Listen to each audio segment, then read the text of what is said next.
Well, thank you. I can't thank the sheriffs enough. To have cooperation from all 67 counties across the state of Florida is really special. But I think they understand the mission of what we're ultimately trying to do, right? When somebody is in need of help, do you get a check, government assistance, and that's where the story ends? Or can we help you on a pathway to economic self-sufficiency? Can we provide you a lifeline of hope? At the end of the day, we want to help people who are suffering and they do not know where to turn. Can you imagine what it must be like for a single mom who's sitting there at the dining room table trying to figure out how she's going to keep the lights on, how she's going to be able to provide educational opportunities for her kids, how she's going to make sure that they have school supplies, how she can keep down a job, how she can make sure that they're doing their homework, and she's taken on this burden all by herself and she doesn't know where to turn to get help. We have the solution. The solution is not just government. The solution is out there in the communities. It's always been there. But what we do now is when that mom either is coming into the government system or what we do, we call them. We know you're on government assistance. We say to that single mom, hey, we see you're struggling. Where do you see yourself in 5 years? Because we want to help. And now we take you on a pathway. That pathway starts not with government, but with all of the nonprofits who have been out there in the community for years and years providing supports, but the two never knew that they were there. The single mom didn't know to go down the street to ask this nonprofit for this, that, or the other. We make a connection now. We also make a connection with our faith-based communities because they've been the biggest untapped resource as it pertains to help with government. We have 16.5 million people of faith across this state, 20,000 institutions. You think if they knew that mom was struggling and needed some help, and how cool would it be if they could show up at her front doorstep with a plate of lasagna to say, I heard you were going through some tough times. We gotcha. We can do that in the state of Florida because we've created the connections. This isn't about creating a program. It's about a philosophy. How does government operate? How do we truly help somebody out of a culture of dependency on a pathway to economic self-sufficiency, hope, and at the end of the day, happiness? If we as government have the opportunity to be able to provide happiness for somebody, we have an obligation if they want to take that path to do everything we can to support them. And I'm talking about a single mom because I have somebody in the back of my mind. Her name is Ginger. And you can go on X and you can see her story. And it's incredible.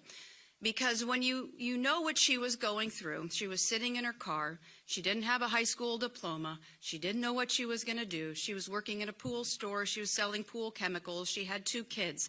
And she was lost. We called her. And we said exactly what I told you before. We said, hey, Ginger, where do you see yourself in 5 years? And she said, nobody asked me that question. Nobody took an interest in that way to give me hope. And we went down a path. And do you know what that path included? A nonprofit that she didn't know was there that helped her with her utilities and helped her with her rent. And then we went from there. Workforce, educational opportunities through our colleges, vocational, all of this stuff. There are 600,000 jobs available in the state of Florida right now.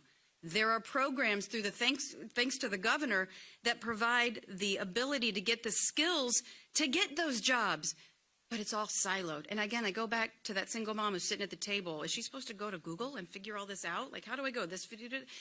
We do it for her. We provide the path. Yeah, you want to be able to do this? This is your goal, to be a medical technician, which was her goal. Ginger said, we're going to help you map that out. And we did.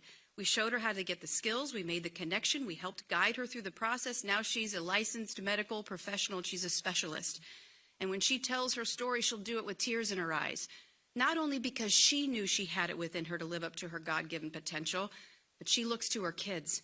And she showed her children that the American dream is real because it's always been there. Government, because of the 1960s, is now uniquely positioned because people who are in need come into government. So what do we do when they're there? It's not case management. It's utilizing the resources exterior of government to provide those connections and to help people know that you can succeed in this country. You can do it. We're just going to help you along the way. And for Ginger, because we called her, or if you want to call one number and talk to somebody, we're going to help you map it out. It is so hard to be able to figure out where to go because it's all siloed. Do I go to this nonprofit and what do I say to them? Do I go to this faith-based community and will they even Will they laugh at me if I walk in the front door? Clearly they wouldn't. But do I ask them for meals? Do I do this? Where do I turn? What we're doing is empowering the communities, what they have always been there to do. But somewhere along the way, they got separated. And now Hope Florida is a model not only for the state of Florida, not only provides hope for Floridians, it is a model for this nation. It's a model for other states who, he said, make a pilgrimage coming down here to Florida to see how can we legitimately help people in need? How can we make a difference in their lives? So I would say this program, it's not about me, it's not about the governor, it's about hope, because we're in the position to really legitimately help people succeed.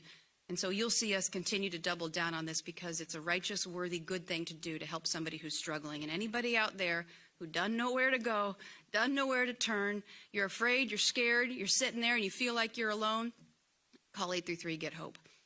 And you'll be able to find a pathway to be able to get ultimately up to your God-given potential and ultimately to be happy. And so with that, I'll turn it back over to the Gov. Okay, Sheriff.